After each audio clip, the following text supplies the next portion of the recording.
Why we must oppose Bilderberg. Did you know that each year 150 of the richest and most powerful corporate chieftains from Europe and North America meet behind closed doors with top government officials, influential financiers, media mavens, and even members of royalty? Or that these off-the-record meetings involve discussions on pressing political and economic matters and result in decisions that, according to the attendees of this shadowy conference, are then implemented by the same powerful figures? Well, just such an event does take place each year, and it has a name: the Bilderberg meeting. If you aren't aware of this annual conclave, don't worry. You're not alone. In fact, even though 70 of these globalist conferences have been held since the first one took place at the Hotel de Bilderberg in Oosterbeek, Netherlands, in 1954, there has been a near-total media blackout on reporting about the event. As a result, most of the public has never heard of the Bilderberg Group. However, thanks to the tireless efforts of a handful of independent journalists ringing the alarm about this secretive meeting over the past 2 decades, that veil of ignorance is starting to lift. Prompted by growing public awareness of the group's existence, not only has the mainstream media begun to give the Bilderberg meeting some cursory press coverage in recent years, but the organization itself has even launched its own website where one can learn more about the Bilderberg Group and its activities. Since its inaugural meeting in 1954, Bilderberg has been an annual forum for informal discussions, designed to foster dialogue between Europe and North America. Every year, between 120,000 and 150 political leaders and experts from industry, finance, academia and the media are invited to take part in the meeting. About 2/3 of the participants come from Europe and the rest from North America. 1/3 from politics and government and the rest from other fields. The meeting is a forum for informal discussions about megatrends and major issues facing the world. The meetings are held under the Chatham House Rule, which states that participants are free to use the information received, but neither the identity nor the affiliation of the speakers nor of any other participant may be revealed. Thanks to the private nature of the meeting, the participants are not bound by the conventions of their office or by pre-agreed positions. As such, they can take time to listen, reflect and gather insights. There is no detailed agenda, no resolutions are proposed, no votes are taken, and no policy statements are issued. Point 1. The website's matter-of-fact description fails, though, to give a sense of both the gathering's significance and the cloak of secrecy behind which this clique operates. Convening each year at a different 5-star hotel within driving distance of a major international airport, Bilderberg is no mere talking shop for the rich and powerful. By the admission of former NATO Secretary General and 2-time Bilderberg attendee Willy Klaus, participants at the meetings are expected to implement the group's decisions in their area of influence. Point 2. That the Bilderberg Group does indeed reach decisions and implement agenda items is by now undeniable. Some of the independent journalists who have researched these confabs over the years have even used confidential information leaked by attendees to predict the course of world events.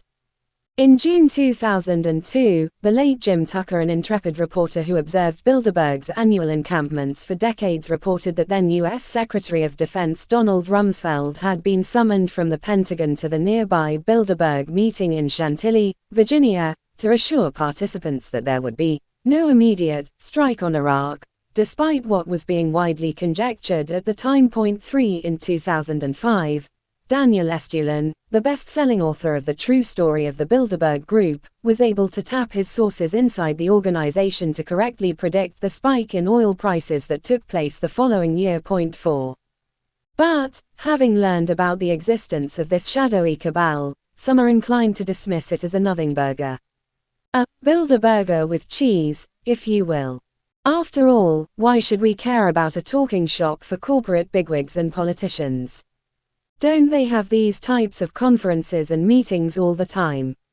One first response to those so curiously incurious about this closed-door conspiracy is to point out the most obvious problem with such secretive meetings: the hypocrisy of the attendees.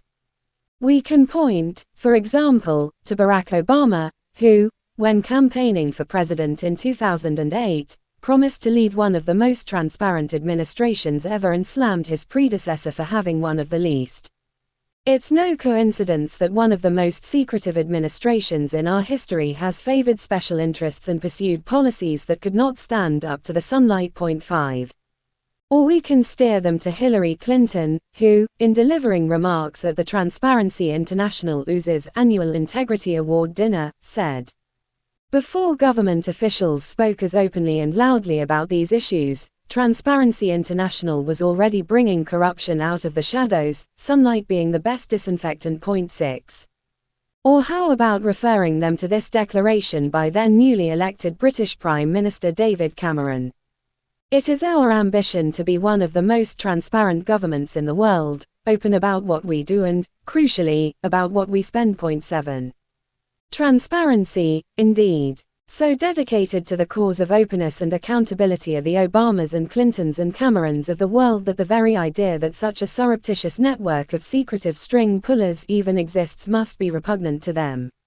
Surely it rankles their transparency-loving hearts to learn that politicians are meeting behind closed doors with corporate lobbyists and... Wait. As it turns out, all three of these politicians have graced the Bilderberg meeting with their presence at least once.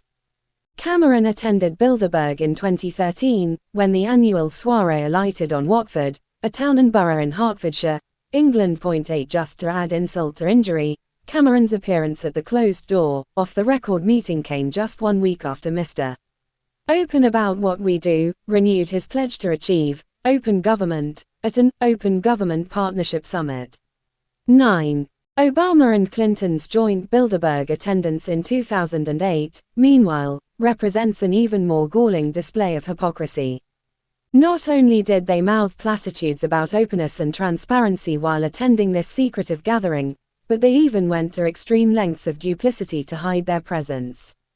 In fact, the story of these two politicians' conspiracy to commit a conspiracy reads like it was ripped straight from the pages of a true crime novel. It was in the heat of the 2008 Democratic primaries, when Obama and Clinton were going head-to-head for the right to seize the crown from lame duck George W. Bush.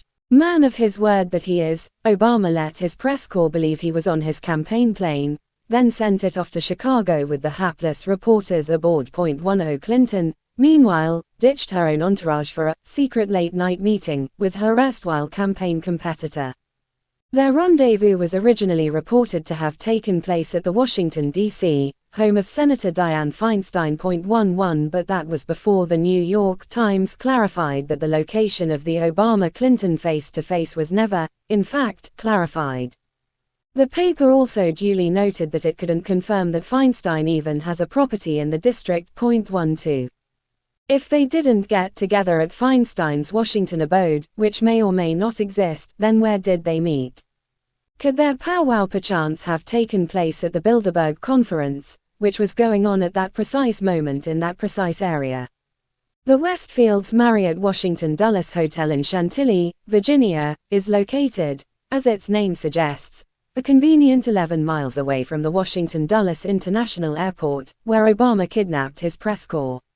If the armed Secret Service convoys caught on film entering the Bilderberg venue are any indication, then, yes, that's exactly where Hillary and Barack met. 13. But that's not all. In 1991, a then unknown governor of Arkansas by the name of Bill Clinton attended the Bilderberg meeting in Baden-Baden, Germany. 14. The next year he blew onto the national stage from the comparative sticks of Little Rock and won an upset election victory over George H. W. Bush to become President of the United States. In 1993, Tony Blair, then the Shadow Home Secretary for the Labour opposition, attended the Bilderberg meeting in Vuliagmeni, Greece. 15. The next year he became leader of the opposition and, 3 years later, Prime Minister of the United Kingdom. In 2003, Canadian opposition leader Stephen Harper attended the Bilderberg meeting in Versailles, France. 16. 1 year later Harper became leader of the Conservative Party and, 2 years after that, Prime Minister of Canada. Right-wing or left-wing, obscure backbencher or rising star, political candidates of all stripes find the Bilderberg meeting a perfect venue to hobnob with the global elite before hitting the big time. But as galling as the hypocrisy of transparency touting politicians conspiring in off-the-record meetings might be, it is not the worst thing about the Bilderberg Group. Indeed, to understand why the Bilderberg conspiracy is so pernicious, we have to unearth its hidden history. To really get a handle on where this sinister organization comes from, we must go back to the Second World War, when the Council on Foreign Relations, CFR, taking advantage of the disarray caused by the conflict, hatched its War and Peace Studies Project .17 seeking to steer U.S. Department of State foreign policy. CFR analysts advocated the creation of a State Department committee to be supplied with research by the CFR, of course, that would guide U.S. diplomatic strategy in the war's aftermath. In 1942, the CFR got its wish. The Advisory Committee on Postwar Foreign Policy was born. 18 Populated by key council members, the committee began laying the groundwork for a number of international institutions, including the World Bank, the International Monetary Fund, and of course the United Nations, all of which were established directly on the heels of the war. The committee also argued for the creation of a transatlantic body to foster dialogue and, eventually, to forge a common foreign policy between the US and Europe. This body would become one of the seeds of the Bilderberg Group weed. The seed was planted in 1954 by a gaggle of globalists who came together to form the Bilderberg Group. Perhaps the best known of its founders was Prince Bernhard of the Netherlands. Bernhard was dogged by rumors of Nazi ties all his life, and not without reason. In 2010, a Dutch historian uncovered documents proving that the prince had, in fact, been a member of 3 Nazi organizations, the Fraternity DST, Deutsche Studentenschaft, meaning German Student Union. The political party NSDAP, Nationalsozialistische Deutsche Arbeiterpartei, meaning National Socialist German Workers' Party, or Nazi for short. And the party's paramilitary wing, SA, Sturmabteilung, meaning Storm Detachment. 19 These revelations added to a scandal that erupted in 2007 when Dutch journalists came across documents demonstrating how Bernhard had used his position on the board of KLM to petition Switzerland to help Nazis escape to South America in 1948. But Prince Bernhard is far from the lone Nazi connection to the Bilderberg Group's inception. According to a U.S. Senate subcommittee hearing in the immediate wake of the Nazi defeat in World War II, top German industrialists held a secret meeting at Strasbourg's Maison Rouge Hotel in August 1944 to discuss their survival in post-war Europe. 21 The report, rediscovered in the 1990s and dubbed the Red House Report, in honor of the hotel's name, details how top Nazi officials met with German industrialists, including representatives of IG Farben, to begin preparations for the eventual rise of a Fourth Reich, which was to be a pan-European financial empire. 22 As noted by British author Adam Labor, the Nazis' answer to the question of how to maintain their power and influence in a post-war Europe was to cede their national sovereignty to a supranational body. This goal quickly became the driving force for European unification, and, ultimately, for the Bilderberg-inspired European Union. 23. In this regard, it is hardly surprising to find Bilderbergers at the heart of the European Union project itself. Likewise, another Bilderberg founder, the otherwise obscure Polish diplomat Joseph Rettinger, was a key member of the European movement, predecessor to the European Union.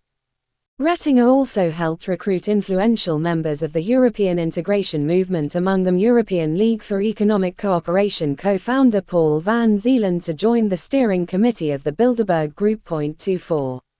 From its very first meeting, held in 1954 at the Hotel de Bilderberg in the sleepy Dutch village of Oosterbeek, there was no question as to why the Bilderberg Group was convening. It sought to merge the political, economic, and social institutions of the Atlantic nations in a fascistic corporate governmental structure.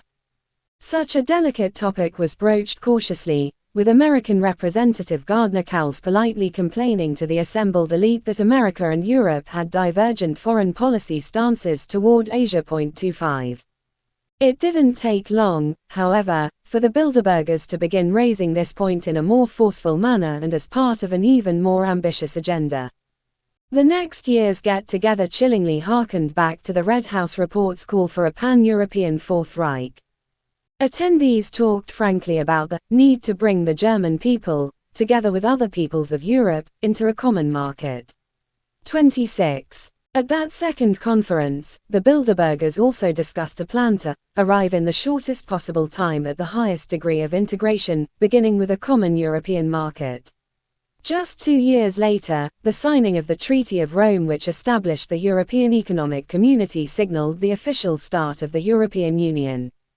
Unsurprisingly, the official signers of the treaty included several confirmed Bilderberg attendees, among them Paul Henry Spaak. Fast forward 40-plus years. In the late 1990s, along came the euro, placed like a cherry atop the EU sundae. We don't have to go far to discover the Bilderberg hand in the creation of this currency. In fact, former EU Commissioner Etienne Davignon admitted it openly to the EU Observer in 1999. When we were having debates on the euro, people, at the Bilderberg conference, could explain why it was worth taking risks, and the others, for whom the policy was not to believe in it, were not obliged not to listen, and had to stand up and come up with real arguments. 27. Fast forward another 2 decades, and now the next logical step is being taken. The regional government that the Bilderbergers helped forge, the European Union, is being merged with its across-the-ocean partner, the United States. Naturally, it is the Bilderbergers who are pushing for this ever wider economic integration. One proposal to emerge from it was the now abandoned Transatlantic Trade and Investment Partnership (TTIP), a trade agreement that would have formed, in the words of Bilderberg attendee David Cameron, the biggest bilateral trade deal in history. 28. And, befitting a deal involving Bilderberg participants and their cronies, TTIP negotiations took place in secretive, closed-door sessions. The text of the deal itself was locked away in a secure, reading room, in Brussels that could be accessed only by authorized personnel. 29. Now that we know something about the history and ambitions of this conclave, we are confronted with a question: why should we be opposed to Bilderberg?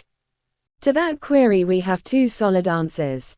First, the agenda of the Bilderberg Group is aggressively and explicitly fascistic in nature. Consider the talk George Ball gave at the 1968 Bilderberg Conference in Canada. In it, Ball laid out a new world economic order based on the concept of a world company. 30 having been Under-Secretary of State for Economic and Agricultural Affairs under Kennedy and Johnson, a senior managing director for Lehman Brothers Kuhn Loeb Inc., and a member of the exclusive Bilderberg Steering Committee, Ball was in a position to understand this agenda from all sides. He stressed in no uncertain terms that the elimination of the nation-state and the creation of supranational entities were dual preconditions for the formation of this global fascist state.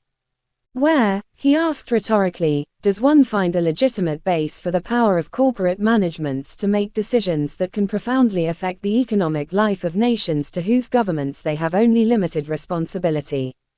Of course, Ball left unasked the question of where the Bilderbergers find their legitimacy in making those decisions in their secret meetings. Second, the Bilderberg conferences are aggressively and unashamedly conspiratorial in nature. As we've already observed, every year, 150 of the world's most affluent and influential politicians, corporate magnates, financiers, and royals meet in seclusion, away from prying eyes and ears. As Ball notes, while sequestered away from the outside world, these conspirators collude on agreements that affect the economic life of entire nations.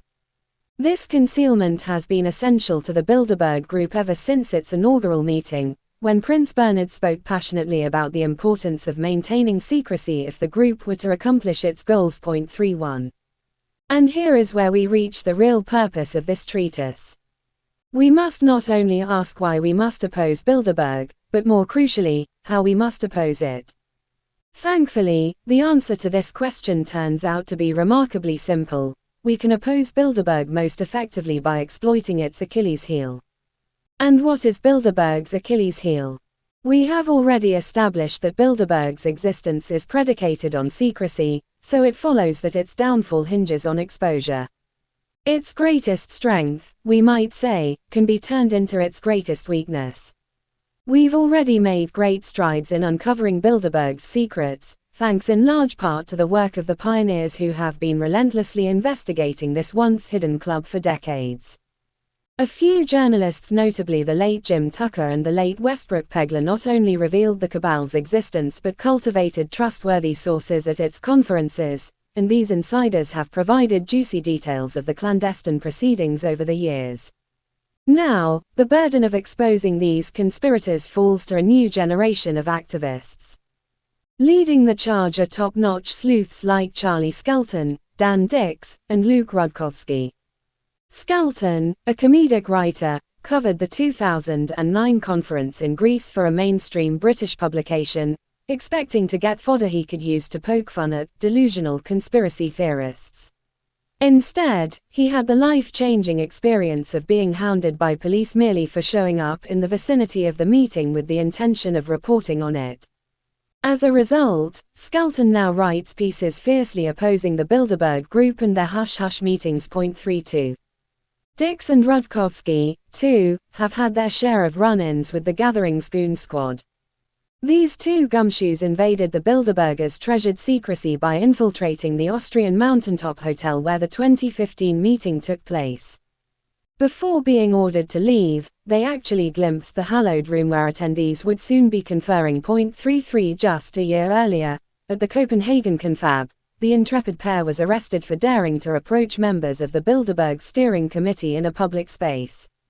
As film footage of the incident shows, Bilderberg members viciously prosecute anyone who tries to expose their existence and purpose. 34. The good news is that we have a secret weapon on our side: you. Me. All of us. Sure, the Bilderbergers may be able to arrest, obstruct, marginalize, and silence the occasional reporter who shows up at their conference sites and who, with hidden video cameras rolling, confronts them and broadcasts the conspiratorial doings. But they cannot stop all of us from working, each in our own way, to unveil the despotic agenda. Singly, we are divided and powerless. Together, we are stronger than they could ever be. There are billions of us, 150 of them. So, what do we have to fear? Nothing. Won't you join us, then, in moving beyond the question of why we must oppose Bilderberg, and toward an understanding of how best to expose the group and derail its agenda? Consider this an open-ended invitation to do just that.